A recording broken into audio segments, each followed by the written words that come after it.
علی بھائی، کتابیں بخاری ہو گئی یا صحاح ستہ کی جتنی بھی ہیں لکھی گئیں اس وقت، صاف ظاہر اس وقت بادشاہی وغیرہ اہل بیت وغیرہ کی تو نہیں تھی. جی جی جی. کبھی بھی آپ کوئی کتاب نکالنے کی کوشش کرتے ہیں تو بادشاہ کا انفلوئنس ہمیشہ ہوتا ہے، جی. پاور ایک لگتی ہے. تو ان چیزوں کو کیسے سچا مان لیا جائے؟ اب وہ سچا ایسا مانا جائے گا، پہلے تو آج کی بادشاہت اور آج کے میڈیا کے اوپر اس سے قیاس نہ کریں. امام بخاری نے اگر صحیح بخاری لکھی تھی نا تو آپ کیا سمجھتے ہیں پوری دنیا میں بخاری پھیل گئی تھی؟ کاتب لکھتے تھے بھائی، یا وہ امام بخاری کے پاس تھی یا ان کے 8-10 اسٹوڈنٹس کے پاس. ٹھیک. جب پوری رعایا میں 10 بندوں کے پاس بخاری ہو تو حکمران وقت کو کیا فرق پڑتا ہے؟ فرق تو اب پڑا ہے اسلام 360 اور پرنٹنگ کی وجہ سے. اس زمانے میں حکمرانوں کو پتہ ہی نہیں چلا کہ محدثین نے ہمارے ساتھ کام کیا ڈال دیا ہے، جس کا سب سے بڑا ثبوت یہ ہے کہ حکومت فقہ حنفی کے پاس رہی بنو عباس کی. اوور آل مسلم ورلڈ کے اوپر فقہ حنفی انہوں نے 600-700 سال نافذ کر کے رکھی. کتاب ہی میرے خیال میں ان کی امام ابو حنیفہ کی قبول ہوئی تھی. نہیں، امام ابو حنیفہ کی تو کتاب ہی کوئی نہیں، ان کی طرف منسوب فتاوی جات ہیں. ٹھیک ہے. پوری فقہ حنفی انہوں نے نافذ کر کے رکھی ڈنڈے کے زور پر. ٹھیک. جبکہ بخاری سے لے کے ابن ماجہ تک جو سنیوں کی کتابیں ہیں یہ ساری اینٹی فقہ حنفی ہیں. ٹھیک. کیونکہ یہ حدیث کی بنیاد پہ. ٹھیک. اچھا، جہاں پہ امام حنیفہ کے مسائل ٹھیک ہیں وہ ٹھیک ہے. یہ لوگ کتابیں لکھتے رہے، یہ اس لیے سروائیو کر گئے کہ انہوں نے کتابیں لکھی تو اپنے 8-10-15 اسٹوڈنٹس. یہ جھوٹ بولتے ہیں، کوئی ہزاروں کا مجمع ان کے سامنے بیٹھا ہوتا تھا. ہزاروں کا مجمع اس وقت ہوتا تھا جب امام بخاری کسی دوسرے شہر گئے ہیں، کوئی جلسہ ان کا ارینج کیا ہے، وہ کہتے ہیں امام بخاری آئے ہیں، چلیں 2 حدیثیں حضور کی سنائیں. تو انہوں نے وہاں حدیثیں مار تو نہیں انہیں سنانی تھی نا، انہیں بھی پتا تھا کہ میں نے یہاں سنانی ہے انما الاعمال بالنیات یا سبحان اللہ و بحمدہ کی فضیلت، تو وہ سنا دیتے تھے. لیکن نوٹس میں اپنا سب کچھ لکھتے تھے اور اپنے اسٹوڈنٹس کو وہ آگے ٹرانسفر کرتے تھے، اور وہ کاتب سے لکھا جاتا تھا.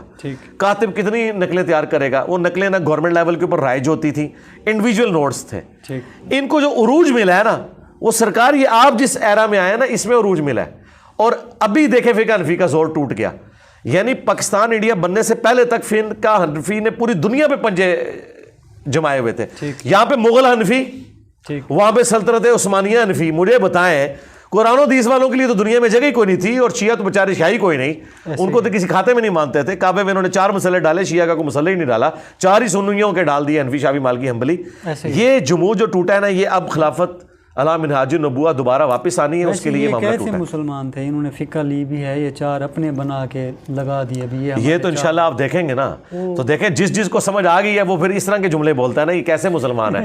میں یہ کیمرے میں بولتا ہوں اور بڑے احترام کے ساتھ بولتا ہوں، رحمۃ اللہ علیہ بھی کہتا ہوں ان کے بابوں کو. ہاں جی، صحافی پوچھ لیں گے تو عوام، ٹھیک ہے نا.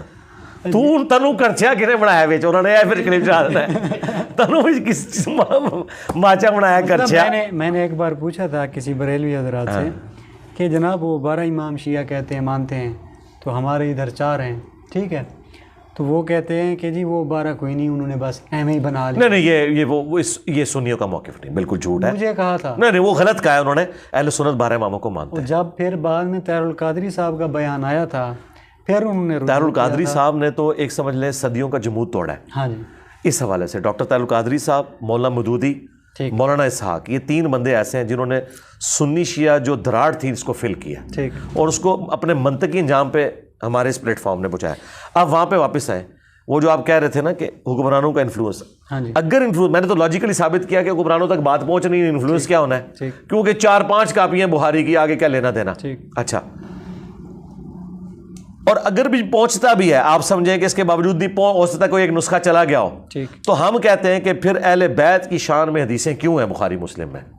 سب سے زیادہ تکلیف دہ چیز جو ناسبیوں کے لیے ہو سکتی ہے نا، وہ حدیث عمار ہے، وہ بخاری میں نہ ہوتی. اہل بیت کی شان میں احادیثیں ہیں، اتنی زیادہ نہیں ہیں. اب آپ زیادہ چھوڑ دیں. مثال دیتا ہوں، آپ بریلوی فقہ سے تعلق رکھتے تھے، یہ جو ان کے دربار وغیرہ کا سین ہوتا ہے، یہ دربار والے جتنے بھی باب ہیں ان کے پاس اور کچھ ہونا ہو نفسیات کا علم ہوتا ہے، ٹھیک.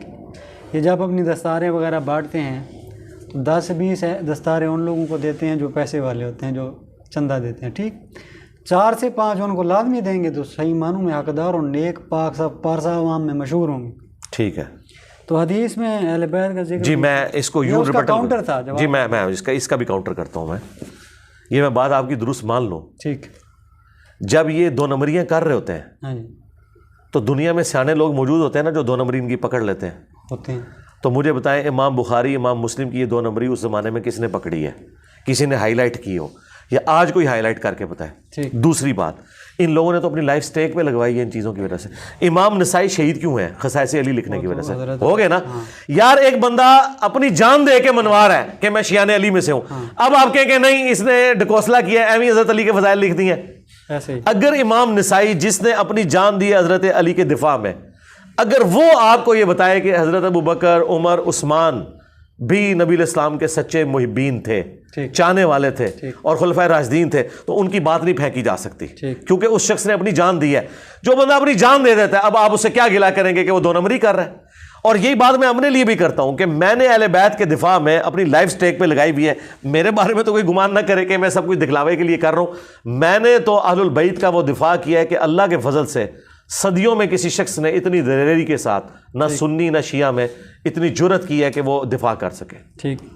تو اب بھی اگر کوئی شک کرتا ہے تو بس شک کرتا ہے مر جائے. لوگوں نے تو خدا کی ذات میں بھی شک کرتے ہوئے مر گئے, لوگ تو نبی کی ذات میں بھی شک کرتے ہوئے مر گئے. اس کا کاؤنٹر ہے علی بھائی, کریں یہ